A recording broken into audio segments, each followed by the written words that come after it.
Good morning, welcome to CATEX TV. My name is Frank Fortunato. Today is February 28th, 2013, Thursday.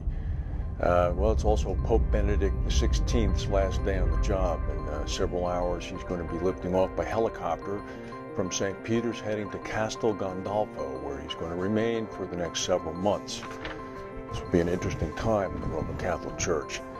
Yesterday, the chief executive officer of Boeing, actually today, Japanese time, today, Thursday in Japan, popped up in Tokyo. He met with the Japanese transport minister and other air safety officials, explaining Boeing's proposal for resolving the problems with the 787's lithium-ion battery, assuring them that the aircraft still remains the game-changing plane that it has been advertised as being.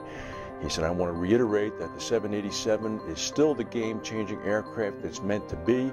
He said that the details of Boeing's plan, which were not revealed, would address all probable causes of the incidents in the plane. He said it's not an interim solution, it's a permanent solution. We're hopeful that we'll get the plane back in the air very soon. He also said that the company was not at odds with the battery manufacturer, GS Yuasa, the Japanese company. He had met earlier with the launch customer, All Nippon Airways, and presumably was going to meet with Japan Airlines, although that was not confirmed. Boeing's plan was presented to American regulators last week. It calls for revamping the batteries to prevent potential short-circuiting from spreading from one battery cell to any of the others. The hidden elephant here is that Boeing is hoping to get the 330-minute ETOPS rating right out of the box before the plane really starts flying many more miles. If it has 330 minutes where it can go on one engine to a certified airport, it will meet the needs of the long-haul carriers such as ANA and JAL who have ordered the plane. If it's any less than that, it's going to be a bit of a problem for them. Meanwhile, speaking of flying, the International Air Transport Association said that flying has become safer than ever for most Western travelers, with figures showing that 2012 had been the lowest accident rate on record for typical passenger planes.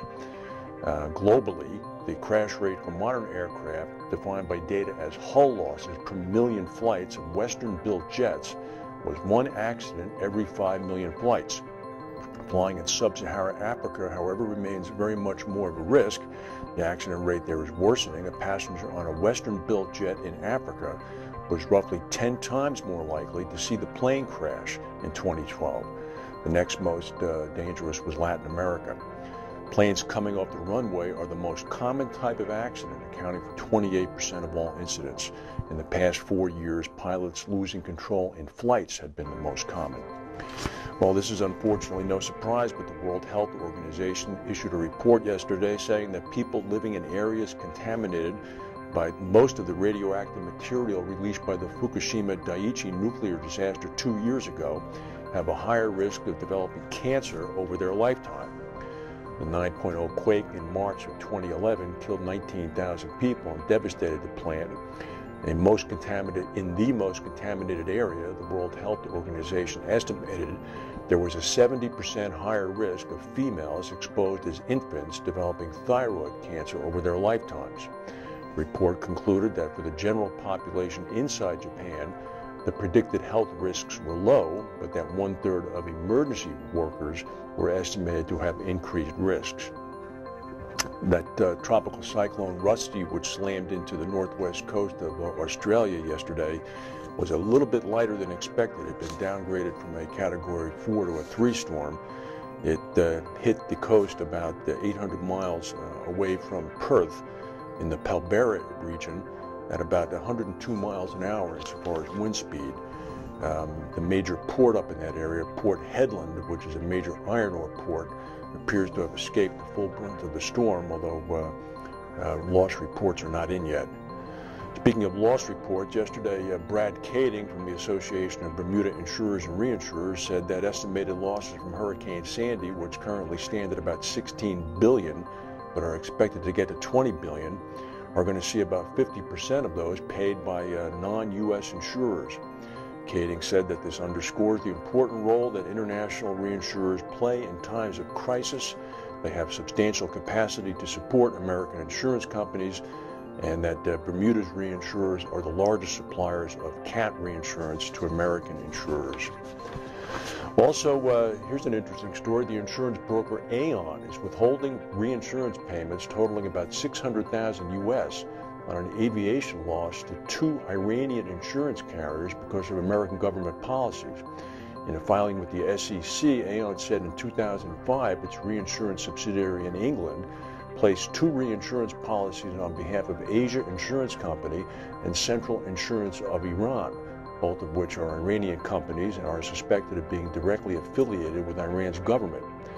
The primary insurers provided coverage for Mahan Air, an Iranian airline that's on the watch list for the U.S. Treasury Department. There was a loss at Mahan Air in 2006. It prompted the 2 carriers to put in a claim of $600,000 under the reinsurance policy. The reinsurer's carrier paid Aon. However, Aon's holding on to the money because they don't want to pay it out to the Iranians because they'd be in violation of the sanctions. Aon said a representative for the 2 Iranian carriers have contacted it twice about the money, but the insurers have taken no additional action. Well, this is not news. We've been talking about this for months, but maybe John Charman was right. A report by Conning & Company, the consultant, said the competition between traditional and alternative reinsurers is now expected to intensify, resulting in consolidation and reduced prices and returns. They also noted the continued prospect for only weak growth for the U.S. industry and the world industry because of the lower investment rates and now the greatly increased amount of competition in the space, which is going to negatively affect premium rates. Conning concluded that the hedge fund-backed reinsurers model, alongside the insurance-linked securities and collateralized space, are driving further consolidation by shrinking demand for traditional reinsurance and retrocession contracts. The company said that insurers who decide to meet these challenges head-on will likely invest in their own operations and embrace alternative distribution strategies. The world is definitely changing right before our eyes in reinsurance. That's the news for today. If we have any breaking news, we'll come back and tell you. Thank you for watching, and we'll see you tomorrow.